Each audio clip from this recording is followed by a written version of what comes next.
Hey, everybody, welcome to the UGASports Live podcast. We are live from our homes. We're live from our houses. We do not have Coach Donnan on. We will have Jim Donnan on a separate podcast later in the week. Dayne Young did one last Friday with Coach Donnan. Great insight. If you haven't watched that one, please, for the love of Pete, go check it out. Coach Donnan has great takes on how Georgia's handling this, how he would have handled it. Great insight on, he's been a coach for forever. So, and he's also connected Georgia ways nobody else is. So his insights into the current situation, like how the quarterbacks are dealing with this, was fantastic last week. Be sure to check it out. And then come back again this week, this Friday. Dayne and Coach Donnan will have another podcast. In the meantime, you're watching UGASports Live. We are not on Facebook. We're on YouTube. If you would, please share this and go ahead and send us your comments. We'd love to check them out. We'd appreciate it if you share this as many places as you can. I am joined by Trent Smallwood. I know a lot of people said, hey, when are you going to get Trent on? Well, we got Trent on. We have Jake Roos on, the liquor hoarder. He is on the show as well. Dayne Young, who is running the control board and will be popping us questions. If you have a question and you put it in the comments, Dayne will get it and throw it out to the group. And of course, I'm Radi Nabulsi. The circus ringleader, so just trying to keep a ride horde over these guys. Now, the funny thing is, everyone's like, how are you guys handling this? Well, this is what we do. This is where we work. There's not a UGAsports.com office. We all work from home. So this is not new to us. It's new to our spouses, but it's not a new thing for us. So we've been going along. And to that end, the reason I bring that up is because we would love to be at Classic City Eats, having beer and food, but that is not on the table. But shout out to Classic City Eats. They are closed right now. They're not even doing curbside. Josh and then Amy said, right now we'll just reopen when this thing abates. So what are they doing with all that food? They are taking all the food they have to foster homes and feeding the people there. So shout out to Classic City Eats for being great community patrons. And just want to give them a big shout out. Of course, a big shout out to our friends at Athens Ford, Aaron Overhead Doors, Europide, Academia Brewing Company. Academia Brewing Company also feeding a ton of people, feeding a ton of kids, feeding a ton of people in the homeless shelters. They are, you can actually help them if you go to Academia Brewing Company on Facebook. They have a couple of GoFundMe's up. You can help fund their feeding of people in the community. So I think it's a really nice thing they're doing. If you have $10, a few dollars on hand, if you could help out Academia Brewing Company, we would greatly appreciate it because they are helping out the community. I'm excited about the show we have today. Like I said, we all work from home, so there's no real change for us except our locations. But to that end, yesterday, we broke some pretty big news. Jake, you want to tell everybody what it was? Yeah, this was one that people had been starved, I guess. It wasn't really that long ago since Marlon Dean committed to Georgia, but people were chomping at the bit. You saw Ohio State picking up commits along the way. People were saying, when's our turn? Georgia breaks the seal yesterday with a big addition, and that's from Jonathan Jefferson, a 4-star defensive tackle, probably maybe a guy who's an end, depending on how things shake out for him. But a 4-star guy out of the Douglasville area, plays at Douglas County High School, 6'3", 6'4". Chad Simmons says he's about 285 these days, up from about 210 his freshman year. So the kid is packing on weight pretty rapidly, but a good get for Georgia. Look, you need a solid defensive line haul.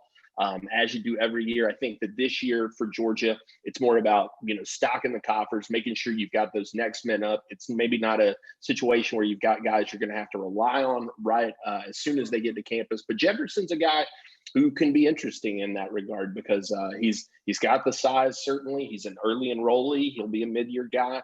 And he's a basketball player as well. So they really like his footwork and what he's able to do on the hardwood. So be interesting to see how that development works. And Trent, I know that you just broke down the film. What were some of your takeaways from it? The first thing that stands out is his athleticism. You see him out on you see him lining up at wide receiver and him catching touchdown passes. That's impressive for a 280 pound. Wait. Slow down. That's not Julian Rochester, baby. What? He lines up at wide receiver? He caught at least 3 touchdown passes in his highlights. I haven't seen those. I love that. And what's impressive is one of them is a fade route where he jumps up in the back of the end zone and toe taps in the corner of the end zone. So 285-pound toe tap. That's not real. I think the one thing that stands out is like Jake said, that his frame allows him to. He's not fully built out, and he's still a little slim, and I think he can pack on pounds. I think he can be that interior guy, that 3-tech defensive lineman. But he's. I mean, I like his first step. Of course, he has some pad level issues at times, but I really like the pickup with guys like Malik Herron heading to the NFL after this year, and Devontae Wyatt. I think he could fill in at that 3-tech, probably 5-tech to begin his career. So where does Marlon Dean go? I mean, is he the same guy, or is he maybe more of a one? Does he move in? Is he a nose possibility, or does Georgia have 2 of the same thing? No, I think he's definitely interior. I think he's a 1 or a 3 lining up on the inside. He's a bigger type. He's not as explosive. Okay. But he's a bigger type body. He's not as big as Jordan Davis, but there's not many people as big as Jordan Davis. No. But I'd say he's more on the side, he's a little bigger than Michael Barnett and guys like that. He'd probably play on the interior. All right, so I noticed that in the story we had, Jefferson said Georgia wants 4 defensive linemen.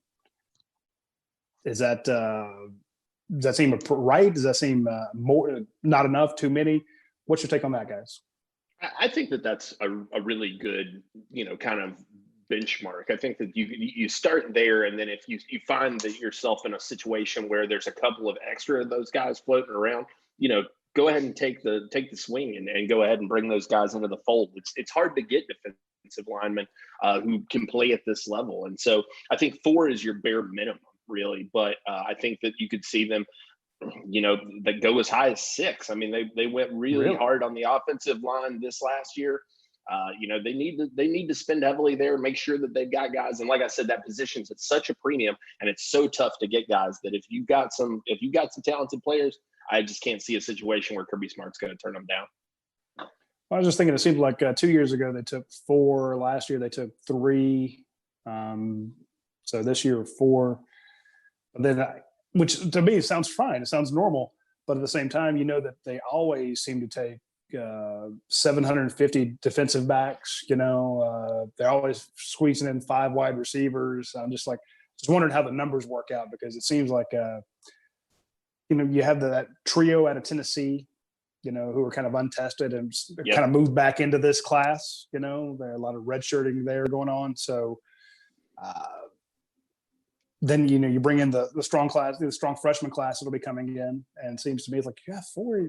The numbers just kind of seemed like they were bunching up there for a second. So, but you're right. Well, I think part of it comes down to, and you pointed it out is that Tennessee group. Donovan's high on Bill Norton. I know he's mentioned that recently, but will Zion Logue take a step this year? Will you see Tymon Mitchell kind of become that guy at the 1? A lot of that is still to be determined, and I think based on how those guys perform, whenever they get a chance to do so, I was going to say this spring, but whenever they get a chance to do so, I think that could really factor into what Georgia decides to do in terms of the numbers, because if they don't see those guys making strides, then you got to kind of backfill. I think one thing too, Roddy, that you might see is Georgia's had to rely on some of these older guys that kind of stick around the program for a little bit longer, whether it be a Julian Rochester this year or a Barnett from the last couple of years.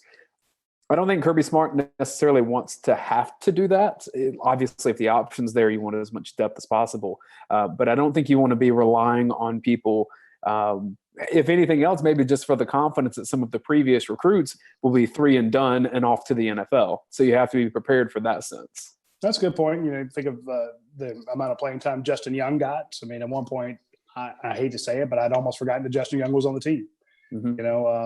Then all of a sudden he's out there making plays and getting a lot of snaps. And yeah, when you take a guy like Julian Rochester, we had him in the top 100, didn't we? I mean, I believe so. He may have fallen just out on the last ranking. Yeah, but I think he fell out.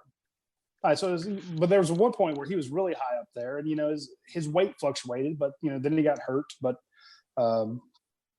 when he showed up at Georgia, he lost some weight, was really moving well. But then think about it, what would have been his senior year, they redshirted him. It's like, wow, because you need him for next year. So you're right about the whole depth thing. But I was just thinking with the sheer number of guys they brought in the last 2 years, it's another 4 when that you need these other parts. So I mean, it makes sense, and there's no point in turning down a Dean. There's no point in turning down a Jefferson if you can get Mason. Number two player in the nation, you take it. But when you did your what this means now, there was a list of what do you have, 10 guys in there? 10 other options, at least. So yeah, I mean, who are where do we go from there? I mean, it seems like you've got those 2 and you want Mason, but you're taking 4. Do you hold a spot for Mason till the end, and you only take one out of that whole list of 13 guys? I mean, if it's me, I don't, because look, the kids in Louisiana. I mean, it's LSU. You're playing ball with LSU right now. I'm just not going to do that. It harkens back to the John Emery recruitment in a lot of ways. Oh yeah. You've always got to be concerned about Louisiana kids staying at home, especially the later it gets down the stretch. And I do think Mason Smith is legitimately interested in Georgia, but it's doing Georgia no favors that he was supposed to be on campus this past weekend. It's doing Georgia no favors that they've never hosted him before. You can bet that they're, on the FaceTime, on the text, giving him calls, whatever. But he's had a chance to get to LSU a couple of times, and that's just out of being easy for him. And I think that that's a big advantage for them, especially given the weird circumstances around this class. That makes sense. What are you thinking, Trent, when they going forward? Who do you like for Georgia to add to this class? I know that I think our most visited thread every year so far has been your predicted signing class. The guys that Georgia's going to get. And I know you update it. It's not like, hey, here's the 25 guys they're going to get, because guys fluctuate. They go up and down, and we get insider information where kid tells you, yeah, I'm going to commit to Georgia. Try to go back to who's the cornerback at Clemson, wound up being a 5-star. At one point, we knew that he was going to. It was AJ Terrell. Yeah. At one point, we're like, oh yeah, we were told, hey, Terrell's going to commit to Georgia by someone in his family. It didn't happen, but so that might be a guy that you'd move into that thread. Hey, Georgia's projected class. But then later on, you drop them out because all of a sudden, hey, guess what? So-and-so's not a take. This kid told us he's coming to Georgia, but from what we're hearing is there's not a spot for him. So your projected signing class evolves. So I'm going to put you on the spot here. How does Georgia fill out these final 2 spots? If they're only going with 4, who do you like?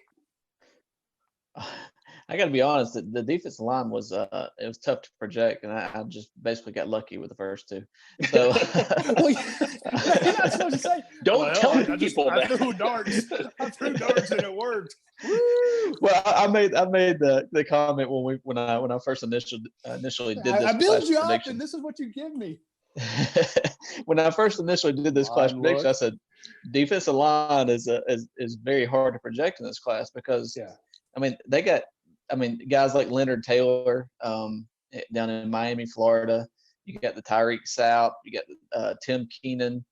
You got guys all over the map that I could see Georgia getting seriously involved with. But the issue is this coronavirus is kind of taking all the spring visits and the summer visits and the opportunity for Georgia to build those relationships and get them on campus. So I think it was smart to go ahead and take the in-state guys, get those 2 commitments, and then you can build off there. Because I mean, what's this going to look like in 3 months? We don't know. And let's go ahead and have a 2 in the bag and try to continue building relationships with these other guys out of Louisiana and Florida and all over the map.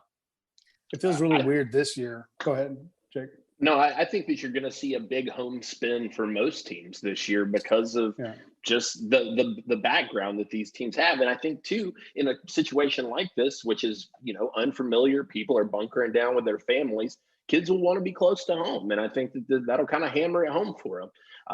But I do think one of the guys that I'm keeping close eyes on, and I encourage people to go over, check out the recruiting diaries that we put up last week at UGASports.com, because we're getting basically these guys in their own words. And we got one from Elijah Judy. And I feel really good about Georgia's chances with him right now. It's between Georgia and Texas A&M for him right now. Explain to the folks that don't know who he is. Explain so Judy is Jerry Judy's little brother. That would be honestly, I meant to ask if they're related. I don't think they are, though. He is he's it's not like you've grown up with a ton of Judys, so all of a sudden spelled that way. Yeah, exactly. Like, are you sure? No, he's a Philly guy, though, so he knows Mark Webb and DeAndre Swift. He's out of Philadelphia, Pennsylvania, goes to Northeast High School up there. Number 196 in the nation, 4-star guy, 6'2", 230, probably 6'3", if I were guessing. To me, reminds me a lot of like what David Marshall was like, kind of at a similar stage in his career. I think that he could kind of be that guy. And, it's really been impressed upon him, the Philly connection and DeAndre Swift and Webb, and how those guys have been able to see their careers sort of flourish in Athens. And that's something that he's taken into big account. Not only that, but Judy's one of those guys who in this class has had a chance to get down to Athens and spend time on campus and be around coaches. And I think that was huge for Georgia to go ahead and get him on because, now with everything shut down, even the in-state visits, those are going to be lingering memories for these guys. You'd mentioned guys staying at home. This is it might change some folks' calculus on how far away do I want to get from the family. And again, it's not. I think this is. I pray this is a once in a lifetime event. But if you're 16, 17, 18-year-old and you're finishing out your classes online for the rest of your junior year, this is going to have an effect on you. There's this generation coming up is, my generation strongly affected by the Challenger tragedy. We all were, but this happened when we were kids. It was different for kids. The kids, I was running a store when 9/11 happened. But what do you tell the 14, 15, 16-year-olds when that happened? I'm sure that affected their mindset. Now you're going to have people who've lived through this, and it's like, I guarantee you going forward, every subsequent generation, or the kids that are growing, when they're growing up, you go into their crappy little apartments and they're going to have 75 rolls of toilet paper. It's just going to affect how they go about their lives. But when they know of friends and family who have been stuck in other places, they travel comes to a grind, comes to a halt, and you're told to stay at home and stuff like that. They're like, well, I don't know if I want to go too far away from home, because what if I need to get back quickly? Yes. And it may not even be a conscious thought, but it's somewhere in your mind because of going through this. So I really like the series you're doing, talking to these kids about, if you haven't checked it out, folks, go to UGAsports.com right now. If you're not a member, you can become a member for free until July 1st. So just go to UGA Sports and put in code UGA Free 2020. UGA Free 2020. That gets you free access to UGA Sports until July 1st. Now, if you cancel before then, you won't be charged on July 1st when it automatically renews. I don't want you to cancel, but you're not going to hurt my feelings. We just want you to have access to not only all of our stories, but also to the message board. There's great conversations going on at the dog vent. It's the largest community of Georgia fans. The conversations are fantastic. I put up a thread the other day saying, look, if you're a small business owner in Georgia, or you're a small business owner who Yes, I was hoping for a kid or a dog. Yes. Hey, darling, put her on camera. Say hey.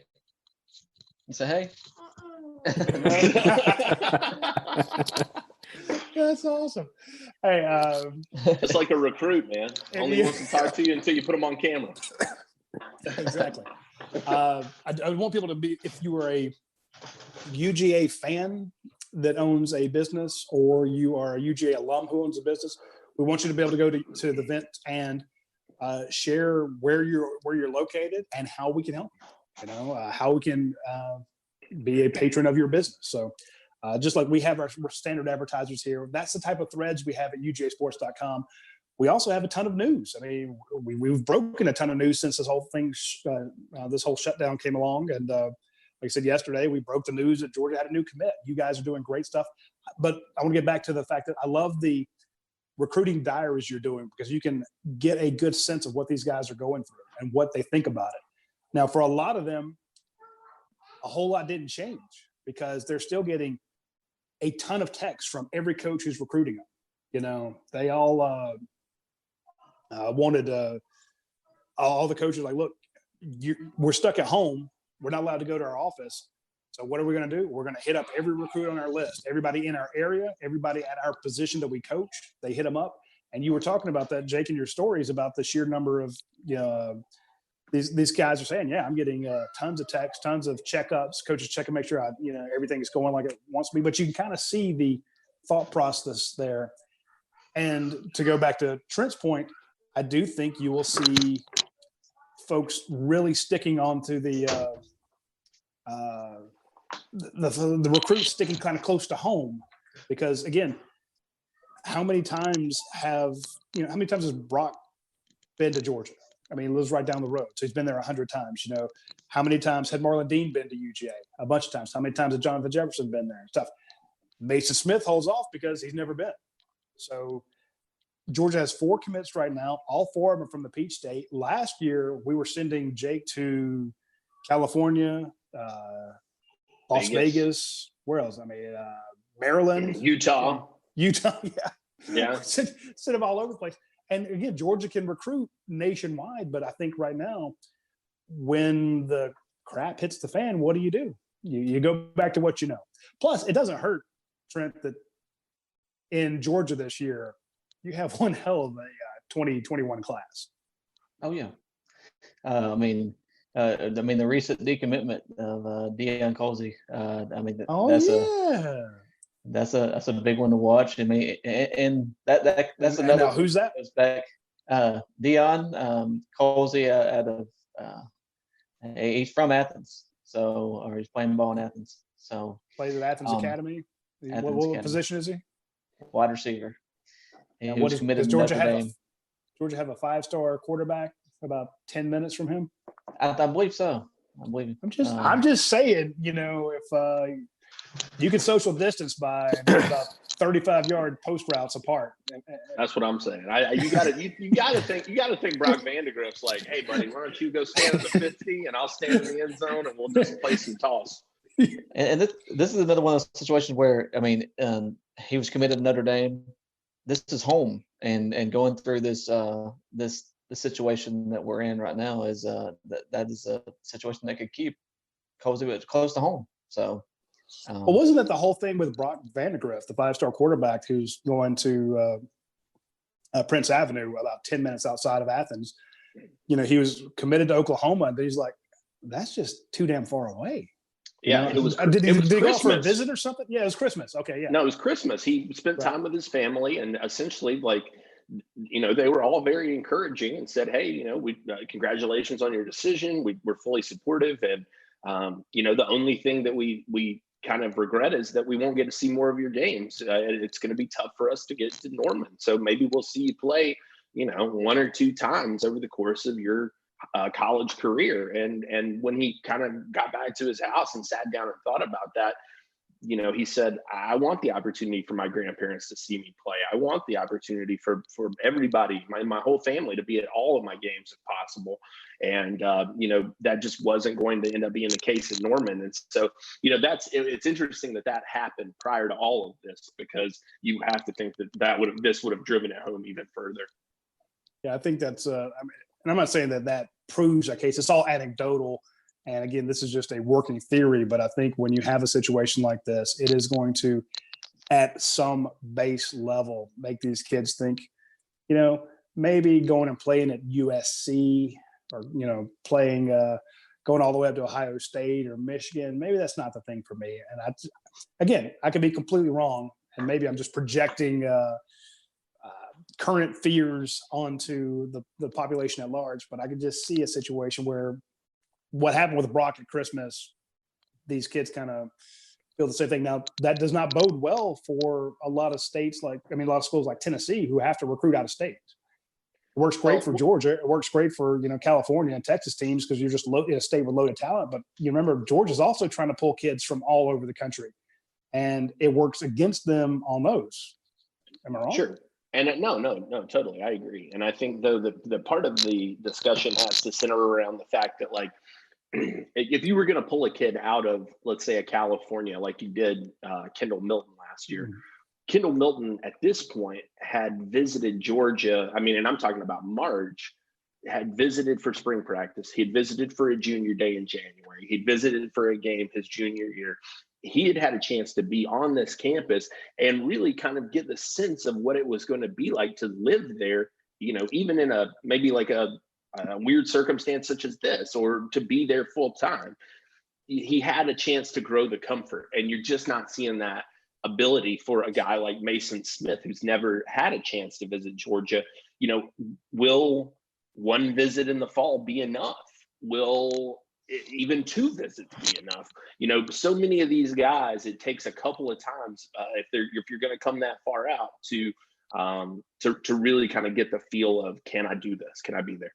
Well, and to that end, one of the questions that I've been seeing a lot is what is actually happening in recruiting now? Here's a question from Twitter from Deep South Daniel. Do you think that there'll be a virtual visit for recruiting, maybe something that could help athletes kind of get a feel for what Athens is, even while they're quarantined or doing the social distance? So what are coaches doing? How can they contact players? I think go ahead. No, I was going to say the virtual visit thing is something I put up on the board the other day, because I saw that Louisville actually has already kind of taken that step, and basically they've put it out there to all the kids. They got a coach that's just walking through dorms saying, hey, take a look at this. This is where you stay. This is where players live. Didn't hurt that they worked in a co-ed when she who happened to be in the hall while they were shooting the video. You know what I'm saying? So yeah, we have naked co-eds walking the halls at all hours. Yeah. But I think that you're going to see everybody go to that model. Full Rick Pitino, didn't they? Especially the longer this goes. I think that you're going to have to go that model. But there's a problem with that, Jake. Which? Right now, the university's closed. You're not allowed to do that. That's true. Yeah. You better hope that you had filmed it beforehand. Yeah, that's true. I mean, if you're showing off dog walker game day stuff, that's obvious. You can pitch that all day long. That video exists within athletics already. It's the dorm and the lifestyle things. And some of that does exist just from a UGA standpoint in terms of what the university does itself to market itself. I could definitely see somebody going through, like Jake says, doing what Louisville did, combing back through all the video clips, UGA housing, showing that. And they've done stuff, where they walk through the meal, Bolton or Snelling, and say, look, they have these video clips, but honestly, it's especially a nice 2-minute, 3-minute, 5-minute commercial. I don't know if the kids are going to tune out. Again, there's no replacement for getting them on campus. And so that the coaches right now during this have to rely more on them selling the university than the university selling itself. I think you've made a great point in Kendall Milton. How many times did Keely Ringo come to UGA? Yeah, 7 or 8 by the end of everything when it was all said and done. If you're going to pull out the number one player, in the Midwest, I mean the Southwest, you got to get him on campus a lot, and that worked for him. So I don't know if this had, he'd been hampered from coming here, that you'd be able to pull a guy like that. So this is when I was talking to Mason Smith, and I actually had some people hit me up after we went out to New Orleans and interviewed him. They're like, "Oh, come on, man, he's not interested in Georgia. He's just pulling your leg. He's saying the kind thing, he's talking to a Georgia guy, so he talks highly of Georgia." I'm like, you don't understand. I didn't bring it up that way. I was asking him about recruiting in general. And when he mentioned Georgia, his eyes lit up. And then I said, okay, well, let's talk about Georgia. And he went on this long speech about how much he loved it. And again, what he loves about Georgia is his position coach. He's like, Trey Scott, that's my guy. I was talking to him while he was giving his kids a bath the other day. We talk about everything. We talk all the time. And it's that relationship that the number 2 player in the nation has with Trey Scott, that if Georgia gets him, that's going to be it. Now, we always tell kids, commit to the school, not the coach, because coaches change, or what happens if that guy gets hired away, or you get hurt, and you're not hanging out with that guy. You got to love the school. I think right now, the only thing the coaches have to sell right now is themselves. I love the idea of the virtual tours. And if you're Dan Lanning and you're Kirby Smart and you're Matt Luke and you're working at home, and I'm sure they're having meetings like this, the Zoom meetings, they're all talking. Kirby's going to have those guys working their tails off. There's no question about it. But there's nothing else to do on campus. You don't know how to. You're not working on structuring spring practice. Spring practice is canceled. You're not worried about splitting up the teams for G Day. G Day's canceled. You're hoping that sometime in the summer, the you're not worried about hosting recruits on Saturdays. You're not worried exactly. Practices. You're not trying to line up a official, because they host guys and they have to pay the players. They get a small stipend for hosting a guy.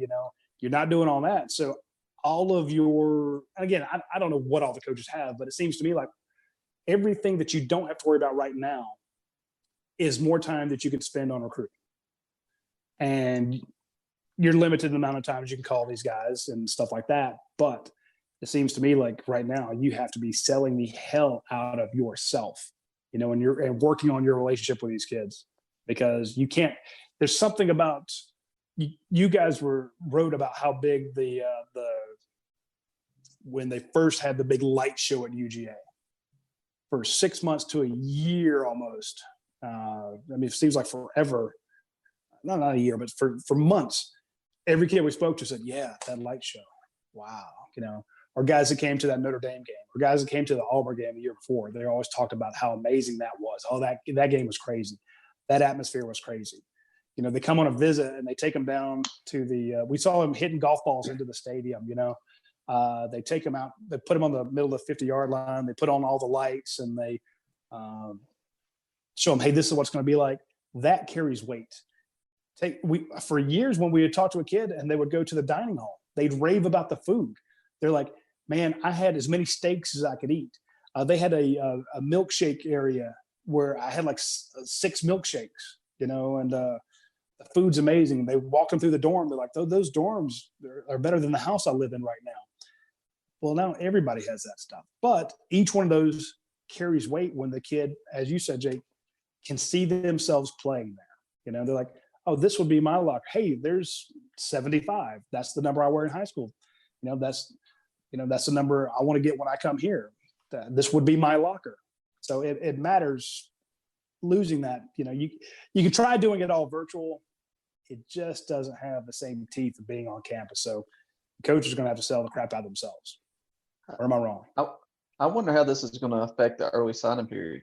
With will more kids sign early, or more kids just elect to wait till February because of the lack of relationships, lack of visits that they were able to take in the spring? Well, I think you should move it back.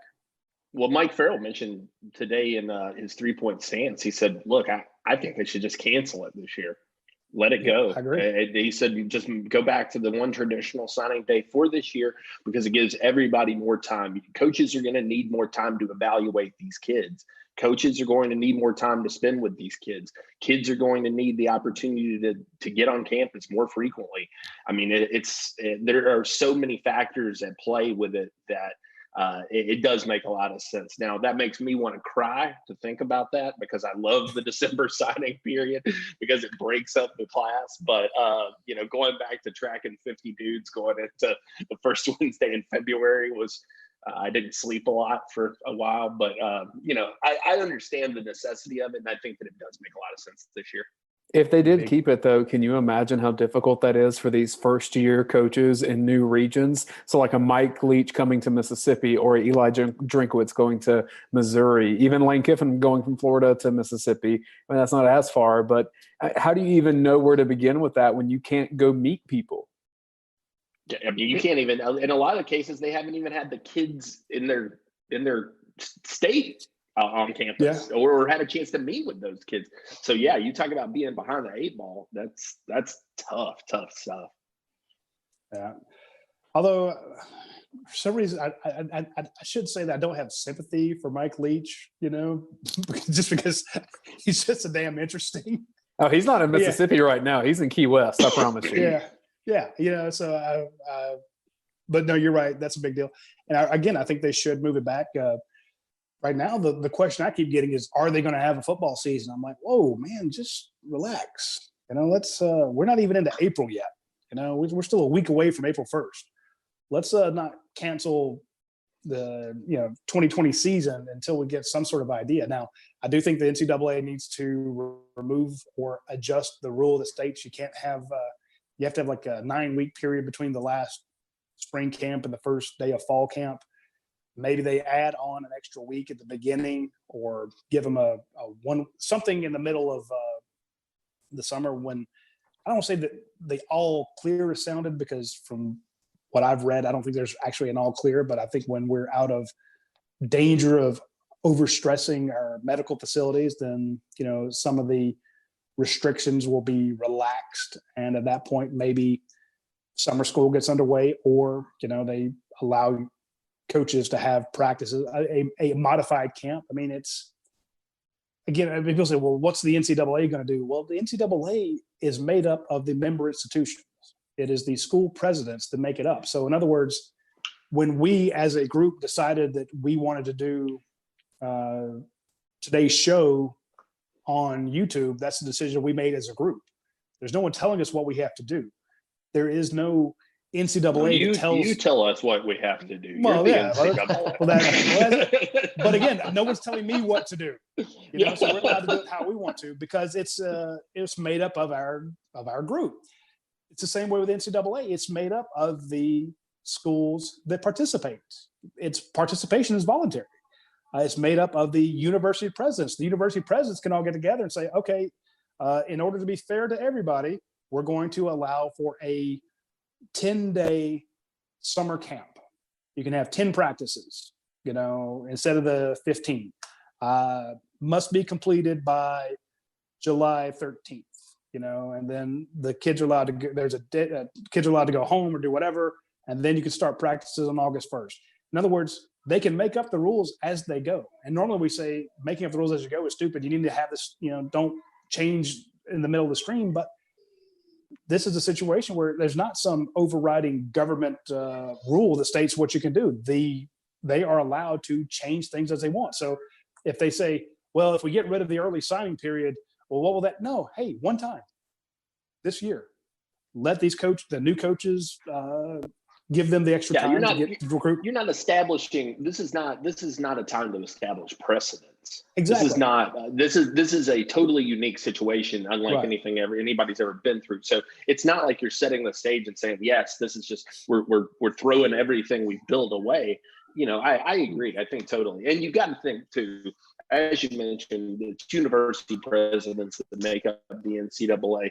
Look, those guys know how much money this generates, not only for their schools and their programs, but for the towns that they're in, for the donors that these people have within the towns as well. those guys are going to do, in my estimation, everything they possibly can. This isn't going to be a situation where you see them kind of sit back, I think, and try to play cautious. I think that, I mean, for God's sake, Georgia was ready to come back to school after spring break for about 2 hours. So, you know, those guys are not trying to miss out on. They're not trying to miss out on those sweet dollars. We got a question from the YouTube chat if we want to get to that. Light Dog 1968 asks, who is Georgia looking at for running back recruiting in 2021?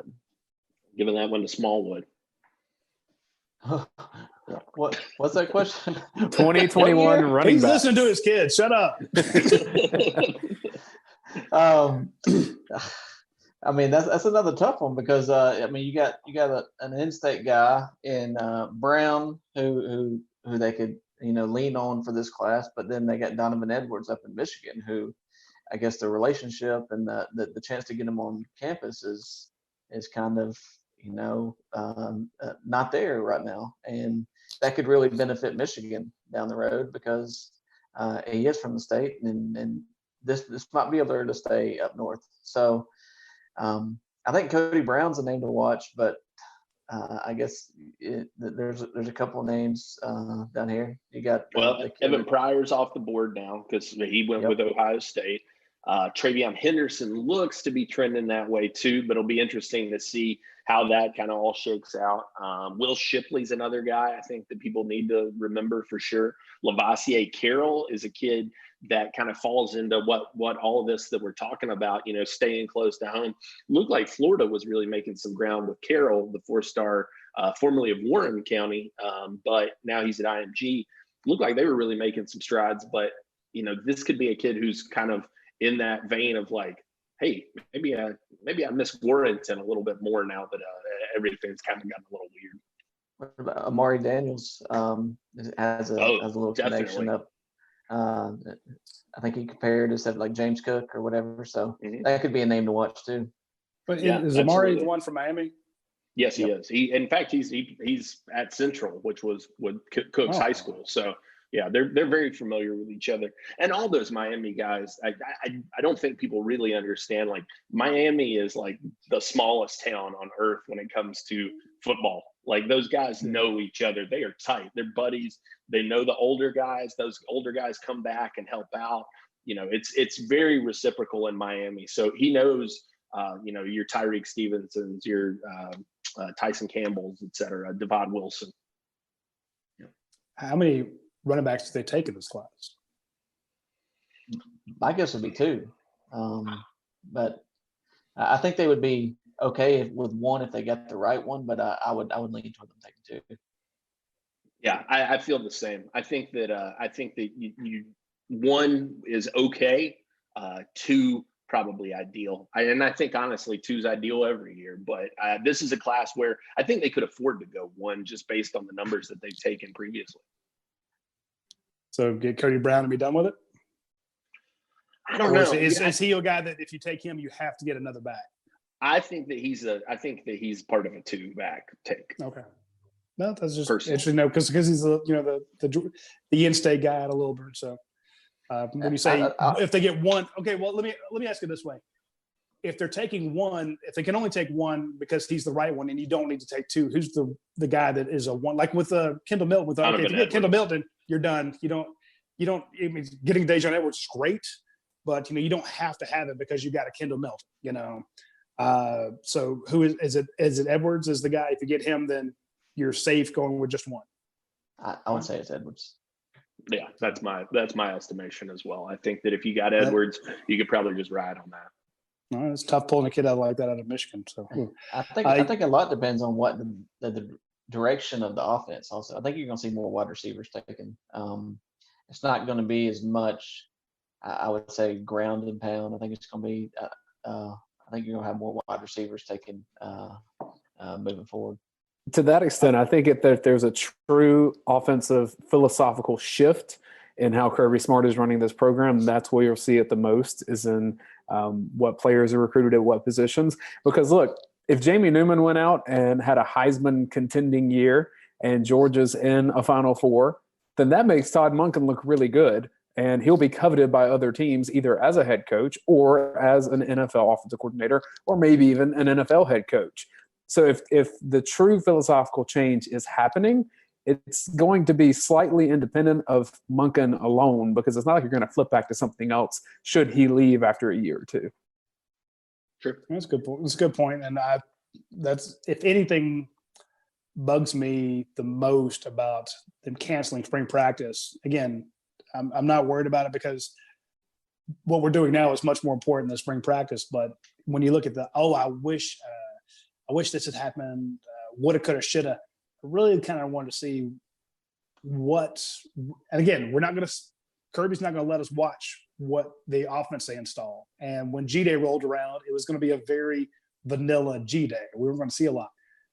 But we would have gotten word. That's a great thing about UGASports.com is we have a lot of great insiders who tell us what's going on inside the program. And it would have been nice to kind of get a feel for what the installs looked like and how they were progressing. Because think about it, Monken's coming in.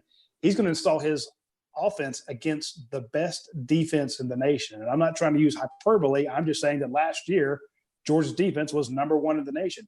They did not lose a lot of players off of that number one defense. So I think if you had to rank the teams, 1 to 25 defense alone, Georgia's right there, 1, 2, or 3, at least, right off the bat, they're pretty much loaded. So if in those few days of spring practice, when you were able to go tackle to the ground, when they could have a scrimmage, it would be interesting to see how Monken's offense install fared against, if they went good on good, if they went 1 versus 1. We wouldn't get to see it, but we'd hear about it. So that's kind of I wish that part had happened. So I think you're right. When it comes to recruiting, this is the time to see if there is a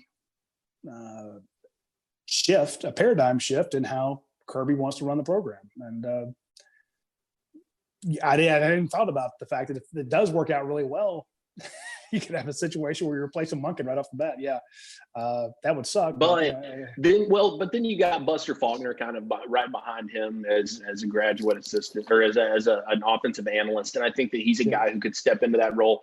Or you got Matt Luke, who has previous experience as an offensive coordinator. Maybe you elevate him, put Buster on the offensive line. There's a lot of options. There's a lot of ways that they can play this, and I think that Georgia has really kind of set themselves up for that. Now, but one thing I wanted to ask Trent was, we're talking about all these guys and how they fit. If you're looking at the board right now, Trent, who are 3 guys that kind of jump out to you as like, got to get them, got to close the door on these guys? Because I've got 3 in mind. I'm interested to hear your 3. Well, I think Mims is one. I think you got to lock down that Peach State guy. Always having that tackle that's from in-state. I think you have to lock him down. I mean, you could even go as far as naming 2 or 3 of these in-state offensive linemen with Terrence Ferguson and Michael Morris. I think Barrett Carter is another one that would be a good get with the linebacker core that Georgia took You're 2 for 2 on. You're 2 for 2 on my list so far. I think that would be with what Georgia only taking 1 linebacker in the class last year. I think Barrett Carter is a must get with him right down the road in Gwinnett. And also James Williams, as much as he's been on campus, is I think that would be a huge get with Richard LeCount being in his last year, Williams coming in, and just pairing him with a guy like Lewis Seen and with the depth Georgia's got at safety, but bringing a guy in like James Williams would be a big plus. I think those 3 guys would be 3 guys I looked at. God, that's you make a great point on James Williams, and I hadn't even considered that. He's the Keely Ringo or the Kendall Milton of this class in terms of how much time he's already spent on campus. You want to talk about a guy who is very comfortable with Georgia, what they have to offer. I mean, he's been up here, I think he said between 12 and 15 times already in his recruitment. So the other guy I was looking at was Tony Grimes. I think that just based on what Georgia likes to do, based on the direction that SEC offenses are going, and how they covet those guys, I could definitely see that Grimes high on the list for them. And then, I think that you got to go out and and find maybe a guy who can be a difference maker in the pass rushing game, because you're going to lose some talent there with Jermaine Johnson, Nolan Smith. If he's in for a big year this year, probably only got one more year left with him. You're going to have an opportunity there, I think, to go out and add some guys who can make some differences there. What about Green or Micah Morris? Do either one of those kind of fit your Nyland Green? Yeah.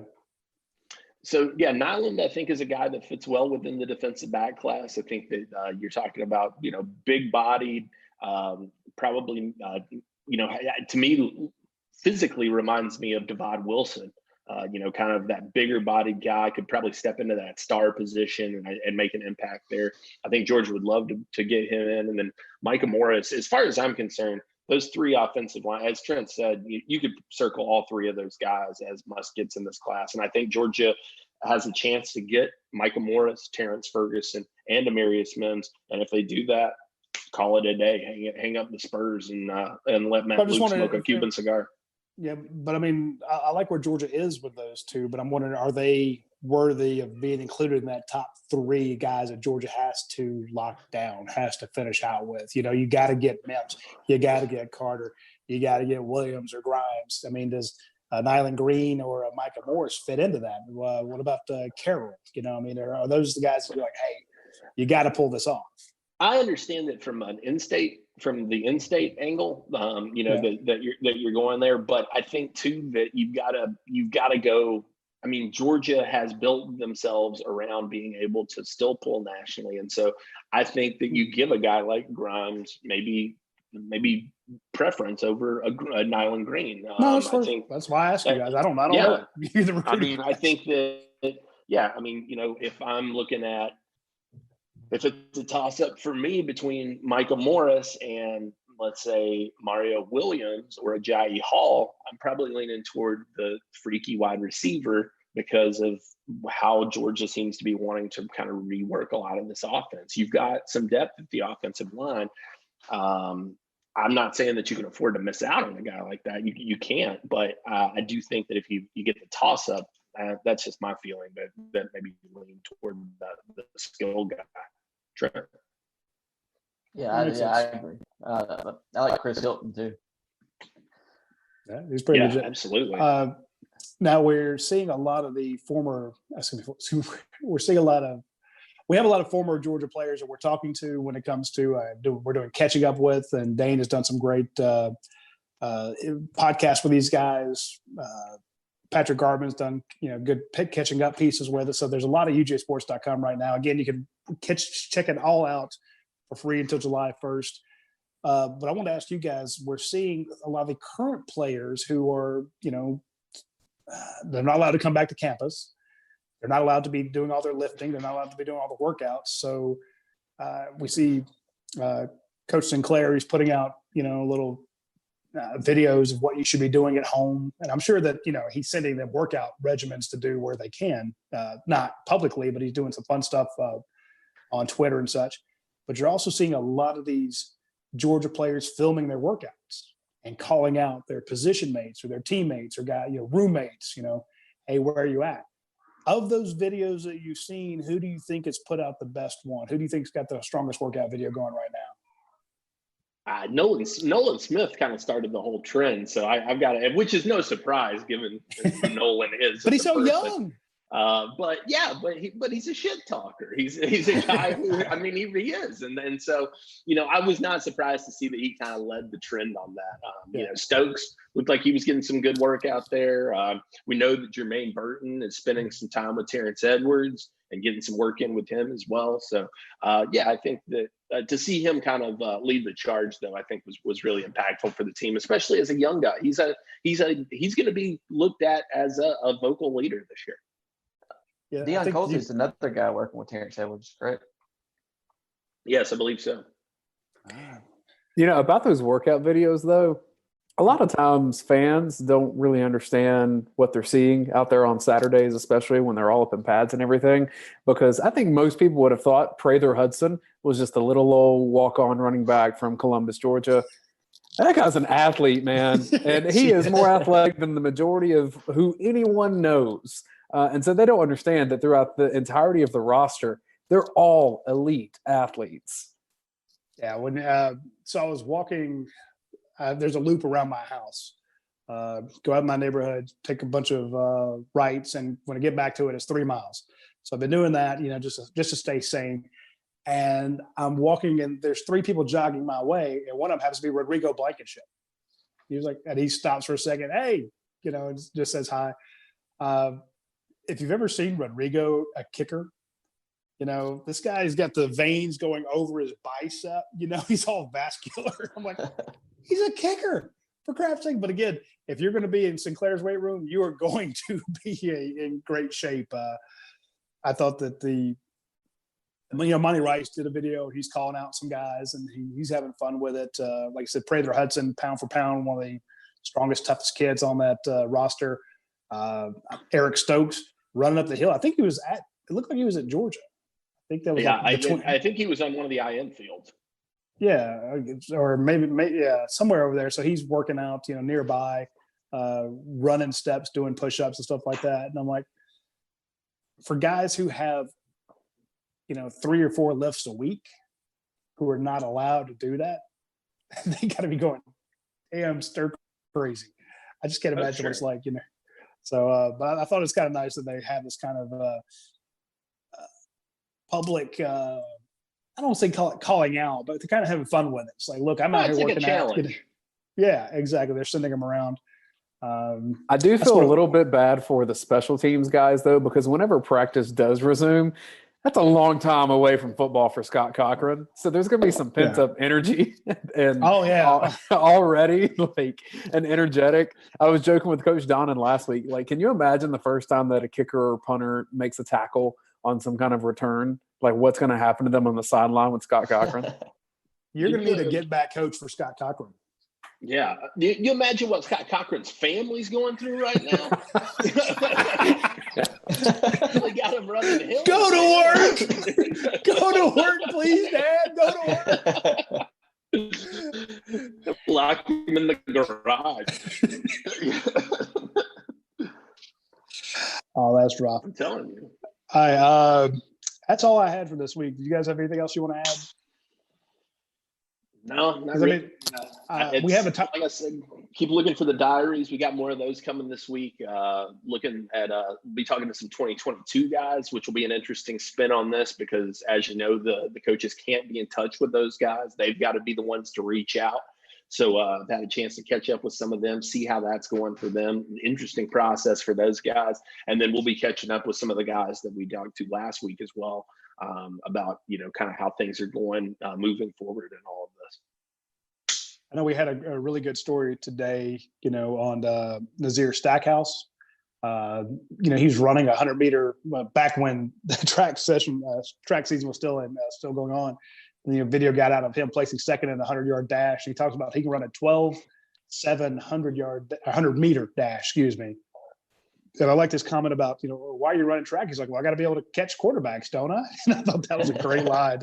I'm like, Nazir's going to be fun. And remember, this is a guy that when he first committed, it was so early in the process. We're like, are they even taking guys in his class yet? I mean, it seemed like it was 2 years out, So, and he committed today. Georgia beat Auburn. It was just kind of a crazy day. But Nazir Stackhouse, another signee.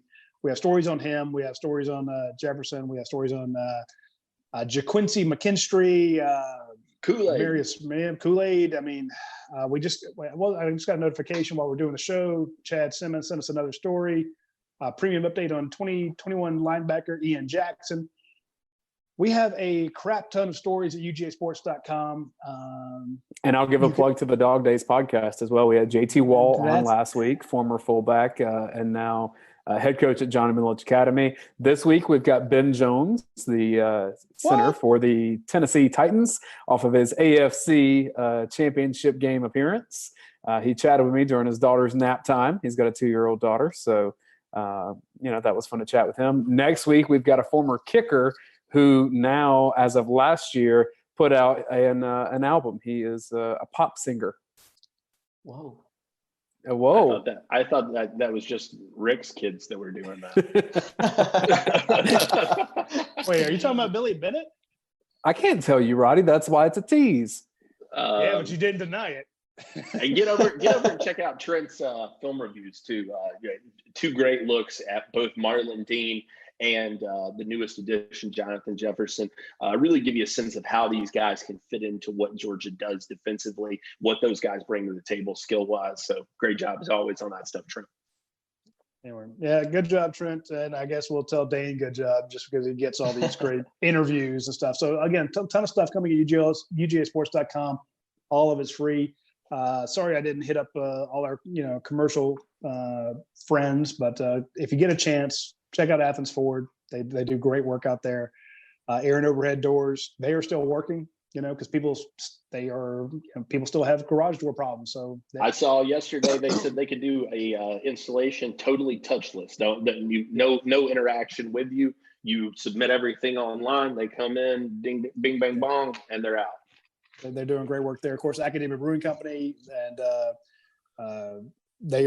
you can't go in and have a meal there, but you can pick up food from them. And they are also doing they're feeding people in town. So you can support Academia Brewing Company. We appreciate that.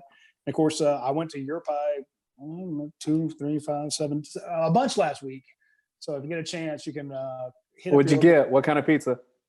I just made one, because Okay, you can good. customize it. So I'm like, oh yeah, let me have the cauliflower crust, so I can wash my figure. You no damn cauliflower. Actually, I tried it. It was good. Would you get vegan cheese too? You gonna No. I put enough meat on there to completely negate any healthy aspects of the crust. But and you can do the extra cheese. You can do all that stuff on there. It's the same price. So you get as much stuff. So I always hate the other restaurants like, oh, you want 2 meats? Well, that's going to be another $10.